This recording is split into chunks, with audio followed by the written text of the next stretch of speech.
This is an owner's first impression of the Bolzzen Dynamo e-scooter. It's a dual 1000 watt 52 volt scooter with disc brakes. I ride a one wheel by Future Motion, and we haven't had a scooter before. My wife wanted a scooter to join me on rides, so this all really started from looking at the Xiaomo 1S, which was an update to the venerable M365. It's a lightweight 250 watt front hub motor scooter.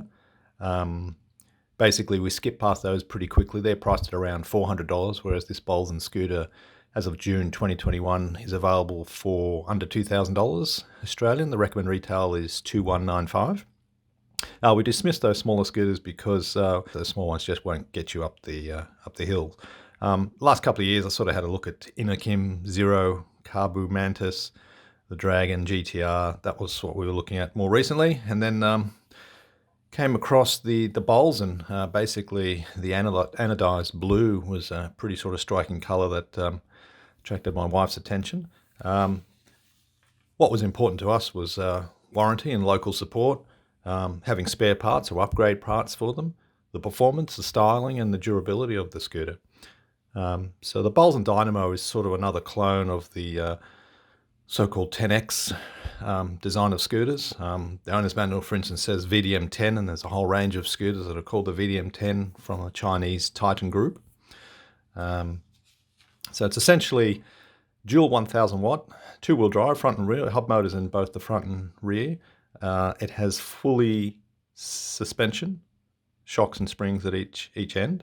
And it's a scooter that would fairly fly along even with maximum weight, which is, I think for this scooter, is 135 kilograms it'll carry. It is protected against the weather elements. It has IP54. I'll put some specs up here from the Bolzzen website.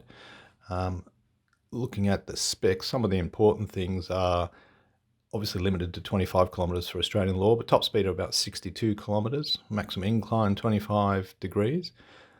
This one has sort of lower spec batteries, a 52 volt 18.2 amp hour, so that's sort of good for, well, they claim 60 kilometers. It's got two charging ports, so it takes sort of roughly 10 or 12 hours on one charger, but you can also put a second one in for faster charging. Got a second one ordered on AliExpress. It's about $28, $27.65, free shipping.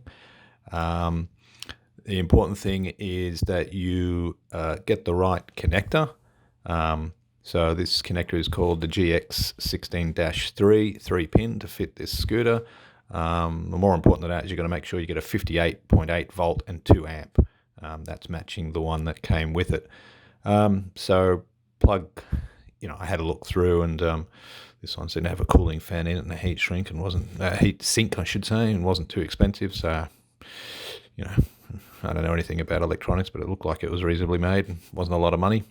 I was going to mention the IP54. A lot of people don't understand what the IP rates. So when you've got IP and 54, the two numbers, the first number denotes the dust protection. So this is the 5 means it's protected against dust ingress sufficiently to prevent the product from failing, but it's not dust tight.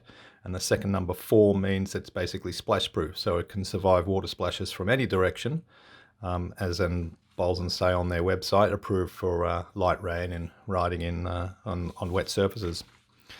Other features are, it does have folding handlebars to make it a bit more narrow.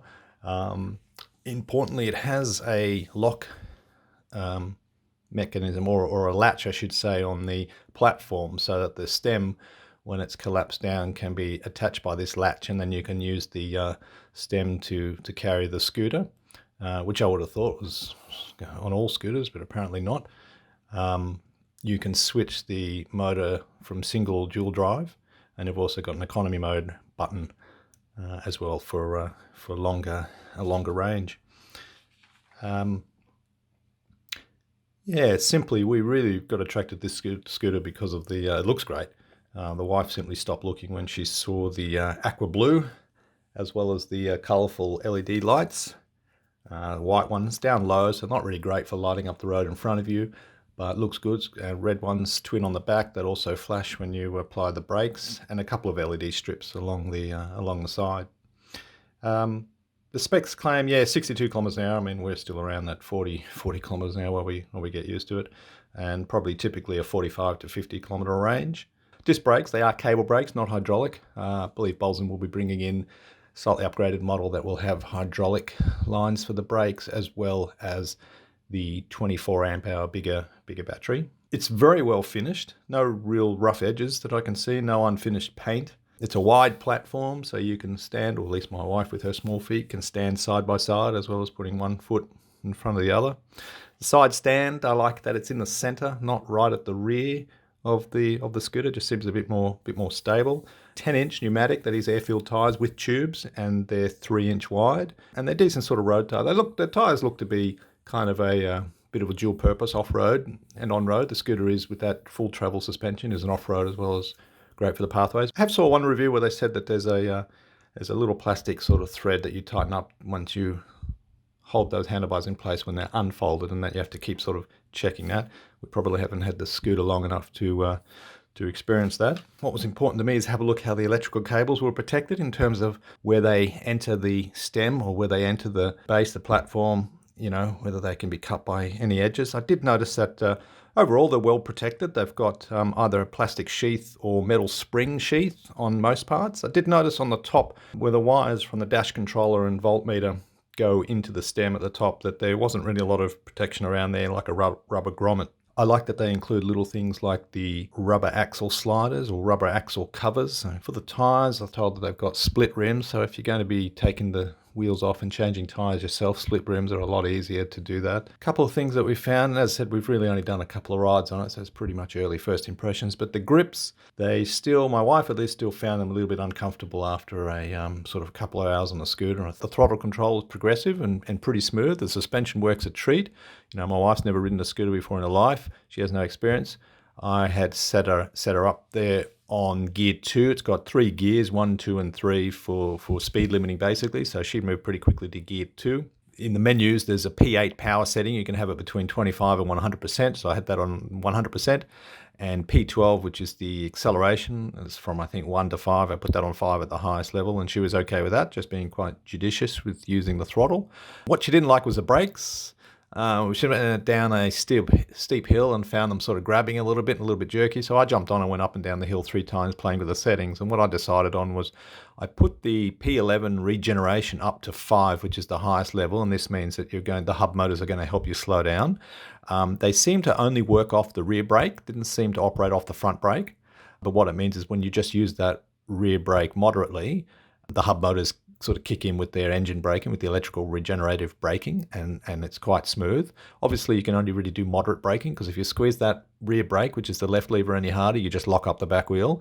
So if you've got to wash off a lot of speed, stop real quick, you sort of go for the left brake, rear brake moderately, but then start squeezing on the front one and really start putting more pressure on that front brake. As the weight transfers to your front, you're not going to lock up the front tyre, and then if you really need to pull it up, you're pulling it up with the front brake rather than the back.